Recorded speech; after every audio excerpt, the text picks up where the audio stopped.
They found some rocks in northwestern Canada that are over 4 billion years old. Well, we've known for a while the Earth is at least 4.5 billion years, but still, those are some old stones. Older than Mick Jagger. 6 million years ago, our ape-like ancestors stood upright, began to walk. An anthropologist would tell you that this now freed up our hands for other endeavors and tools and such. But I would say what is important is we began to encounter one another face to face and see each other as persons. As one writer put it, the face is the balcony of the soul. Your soul comes out on the balcony in your face and encounters others. 2 million years ago, language began. Actually, some think we first made tones or pitches, that we sang before we actually spoke. But we began to communicate.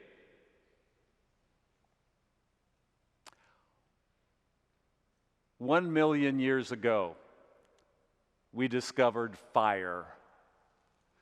And we began to sit around fires and share stories and collaborate and pass on information. Oh, it's what you do around a fire, share stories and talk. S'mores would develop much later. 300,000 years ago, our brains became as large as possible and that they could still fit through the birth canal. Even now, that ain't easy. Ask your mom. 65,000 years ago, we began to develop more complex tools and cultures and civilization. 5,000 years ago, we began to write somewhere in Mesopotamia. And now, I can tell you the story about how our Bible came about. But I will tell it to you in a different way. It might surprise you. So listen. 3,000 years ago, the very first story in our Bible was being written down. Scholars believe that likely it was the book of Job that was the first story written down. They surmise this because it doesn't look like the book of Job even knows of Moses. So 3,000 years ago. 2,025 years ago, Jesus Christ was born. If you're confused by the math, most scholars believe that Jesus Christ was born right around 4 BC. Our Western calendar is a little off if they try to date it from the Emperor Tiberius, mentioned in the Gospel.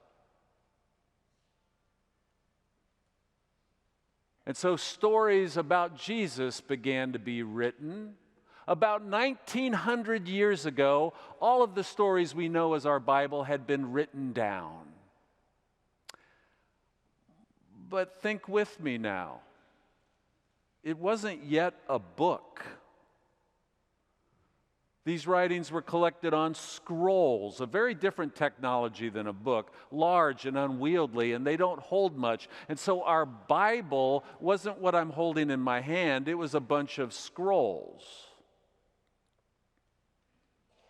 It was not until the year 400 or so that we were able to compile all those writings into one book. Amazingly, it was the early Christians that began to develop and promote this particular technology. It's called a codex, where you sew pages on one side in a binder, and now you could fit the books in one. But that one Bible was huge because it's handwritten and on animal skins. You had to kill about 50 sheep to create that one Bible. So now begin to think with me. To be a Christian was not to have this technology, to be able to hold a Bible in your hand. Bibles were incredibly rare, to have all the writings in a book. Oh, keep following me. In the year 1440, the printing press was invented. Suddenly now, you could produce a book with all of these writings. But that's a millennium and a half of Christianity's existence, that we did not have this technology in our hands. And so what was the Bible? What was the Bible? It wasn't a book that you held in your hand. What was the Bible? It was the stories we shared of our Lord, of our faith history. It was the art you saw in churches. It was seeing Moses in the Red Sea and stained glass. What was the Bible? It was what you'd heard about Jesus in sermons and in your family and in the village. What was the Bible? It was what you knew by heart. The stories that shaped us as a people. So for a millennium and a half, Christians didn't have this technology in their hand. They had the truth in their heart.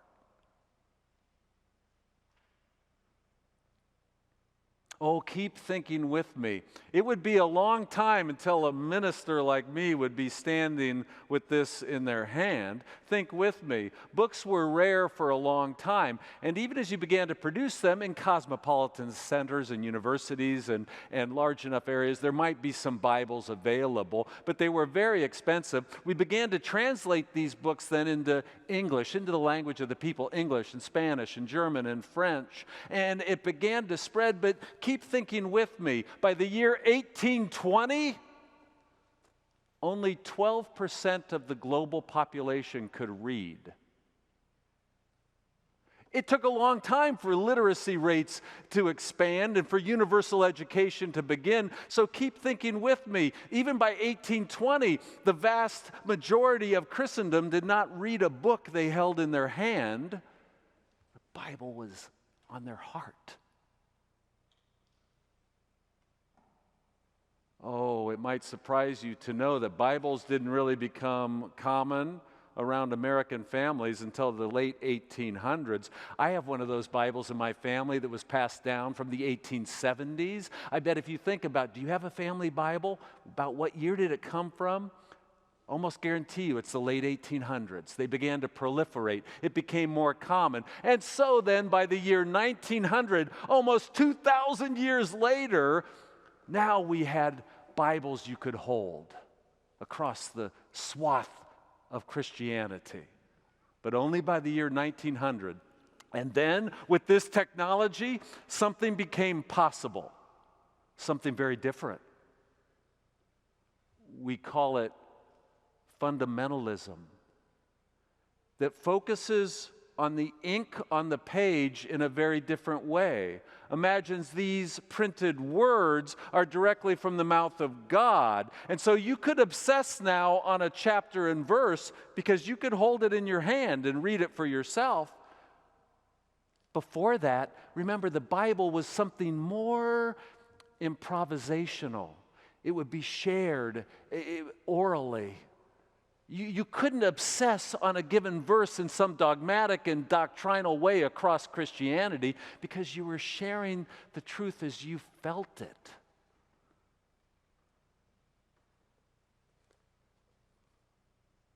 What was biblical inerrancy before we had Bibles in our hand?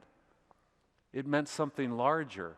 Biblical inerrancy meant that you knew Christ is our truth, and that this story of faith would be a true way to live your life. Technology can change us, and it can have unintended consequences. But now let me really surprise you. This technology, a book, a codex that I'm holding in my hand, this technology for the Bible only lasted about 120 years. No, not even that long, my friends. It lasted 107 years precisely. For in the year 2007, the iPhone was invented. And now the Bible became a phone. Most people read these verses on their cell phone. What a surprise. This is uncanny. Who would have thought? So this particular technology held sway from 1900 to 2007, and now technology is starting to change us again. People read their Bible verses on their personal device, and now we have incredibly accurate metrics available to us. We know exactly what verses people the world over are downloading or reading. And so now I can tell you that in the year 2020, there was one verse that was the most popular across the entire world. With more than 6 million downloads, the most popular Bible verse of 2020 globally was Isaiah 41, verse 10. You hold it in your hand or your cell phone. Isaiah 41, verse 10, hear it again. Do not fear, I am with you. Do not be afraid, I am your God. I will strengthen you. I will help you. I will uphold you.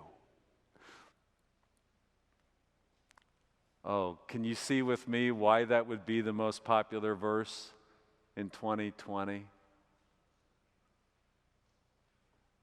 As the world entered a pandemic, can you see how this verse was something to hold on to all over the world?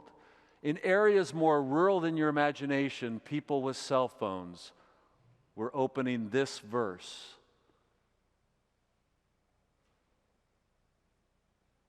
And it's still my prayer for each one of us, as times continue to be difficult and chaotic and confusing, that you know you need not be afraid, for there is God. Oh, you can see why this verse was the most popular, because we need it the most right now. And during this time, we are just depleted emotionally. People have less emotional bandwidth, and we act out, and this verse says we will be strengthened, and we need that. We need this inner strength now. So I understand why this verse was read millions upon millions of times.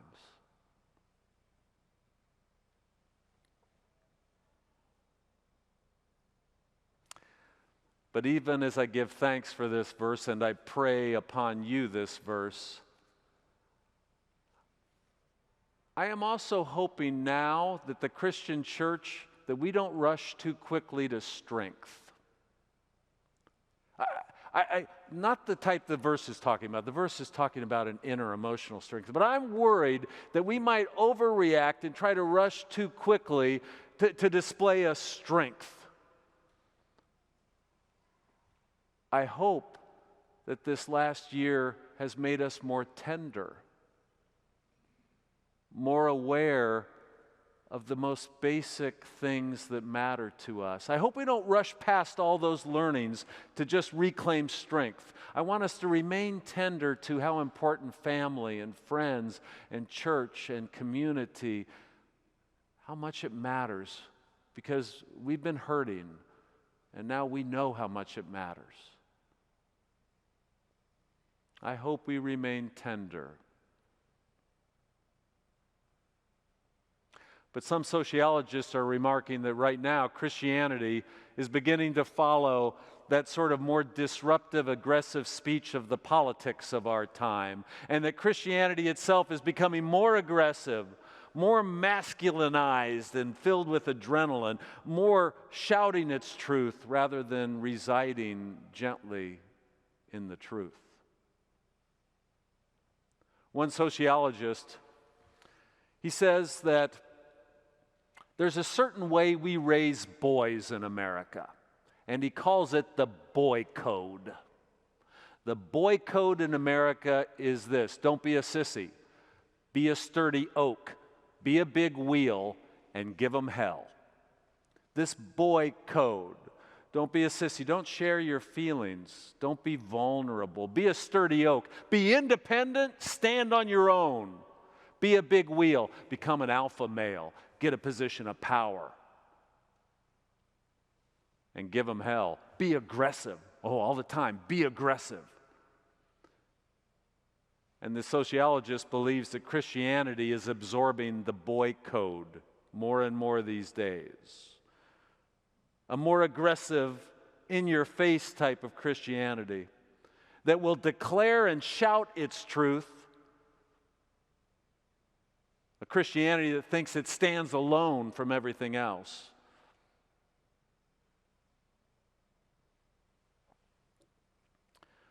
Well, there's dangers to any technology. And when the Bible is now a cell phone, you pull up a verse and it seems somehow disembodied from the whole story. You pull up a verse, and if you're on your cell phone, you might not remember other verses.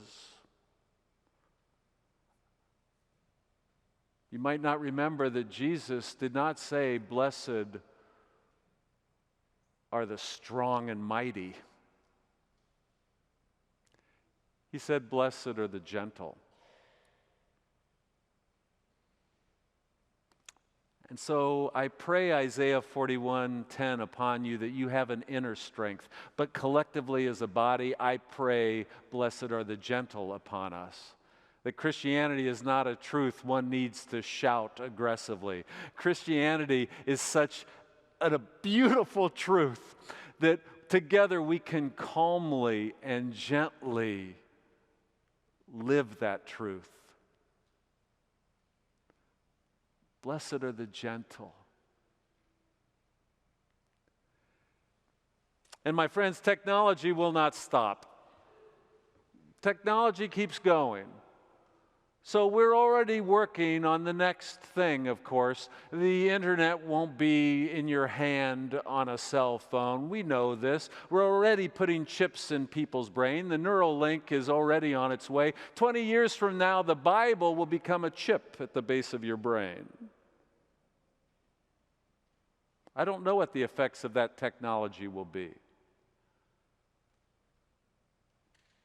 But remember with me, for the long swath of Christian history, the Bible is the truth we have on our heart. Remember Jeremiah, the Bible will be written upon your heart. The Bible is a truth we're living together.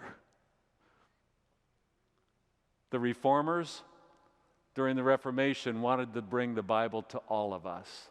They didn't mean they wanted to hand you a book. They want you to hold the truth. There is nothing greater than love. The truth, that Christ is our way. The truth, there is God. The Bible.